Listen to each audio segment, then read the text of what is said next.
টেকনাফ পৌরসভায় অবস্থিত প্রাকৃতিক সৌন্দর্যের খাল জমি দিনের পর দিন নালায় পরিণত হচ্ছে। এমনকি এই খালগুলোতে মাছ আহরণ করে অনেক হতদরিদ্র মানুষের সংসার চলত। কিন্তু আজ সেই খাল জমি নালায় পরিণত হয়ে বন্ধ হওয়ার পথে তাদের আয়ের উৎস। এই খাল জমি ভরাট করে বিভিন্ন স্থাপনা নির্মাণ করা হচ্ছে। তবে এত স্থাপনা নির্মাণ হয়ে খাল জমিগুলো নালায় পরিণত হলেও নজর পড়েনি স্থানীয় ভূমি কর্মকর্তা ও উপজেলা প্রশাসনের। ফলে বর্ষা মৌসুম আসলেই এই খাল জমির পাশে বসবাসরত মানুষের দুর্ভোগ বেড়ে যায়। পৌরসভা এবং টেকনাফের যে সমস্ত খালগুলো ছিল সেগুলো দিন দিন ভরাট হয়ে যাচ্ছে। এই ভরাট হওয়ার কারণে পানির প্রবাহ যেটা আমাদের যেভাবে স্বাভাবিক প্রক্রিয়া ছিল সেভাবে পানিগুলো যেতে না পারার কারণে যখন বর্ষা হয় অল্প বৃষ্টিতে মানুষের ঘর বাড়ি ডুবে যায়। দীর্ঘদিন যাবৎ আপনার ভরাটে পরিপূর্ণ হয়ে গেছে। যদি খালটা যদি সঠিকভাবে খনন করা হয় তাহলে পানির চলাচলটা সঠিকভাবে গতিশীল হবে। প্রচুর পরিমাণে বৃষ্টির ঢলের কারণে মানুষের বসতবাড়ির বিটার মাটিগুলা খালে এসে আপনার স্থানান্তর হয়, খালে এসে জমাট হয়, যার কারণে খালটা ভরে যায়। আরেকটা হচ্ছে টেকনাফ বাজারের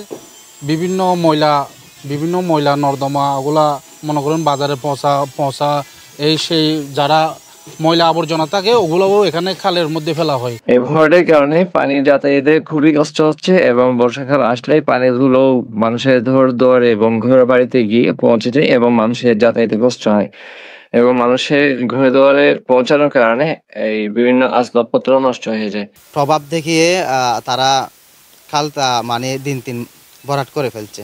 আমি টেকনাফ উপজেলা প্রশাসন এবং টেকনাফ থানাকে অবগত করার জন্য বলতে চাই যে তারা তদন্তের মাধ্যমে যাতে এই খালটি আগের মতো খনন করে যাতে জনগণের স্বার্থে জনগণের সুবিধার্থে কাজ করে যায়। টেকনাফ উপজেলা নির্বাহী কর্মকর্তা শেখ এহসান উদ্দিন বলেন, খাল খনন করার দায়িত্ব পানি উন্নয়ন বোর্ডের। যদি খুবই জরুরি হয় তবে পানি উন্নয়ন বোর্ড বরাবর চিঠি পাঠানো হবে।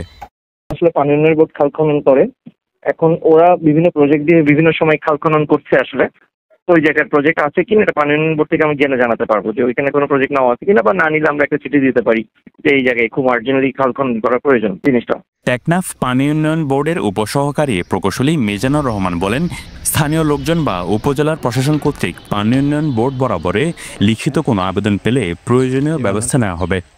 আপনাদের যে খাল আছে যেটা আপনারা চাইছেন যেটা কাটা দরকার অথবা পরিষ্কার করা দরকার, সেই ক্ষেত্রে আপনারা একটা স্থানীয় লোকজন আর স্থানীয় প্রশাসন দিয়ে পানি উন্নয়ন বোর্ডে একটা আবেদন করবেন। পানি উন্নয়ন বোর্ড বিষয়টা দেখার পরে সরজমিনে গিয়ে দেখার পরে যদি সব ঠিকঠাক থাকে আমরা বাজেট চাই একটা বোর্ডে মন্ত্রণালয়ে জানাবো। যদি পাই তাহলে সেক্ষেত্রে অবশ্যই কাজ করা যাবে। News desk, এনওয়া।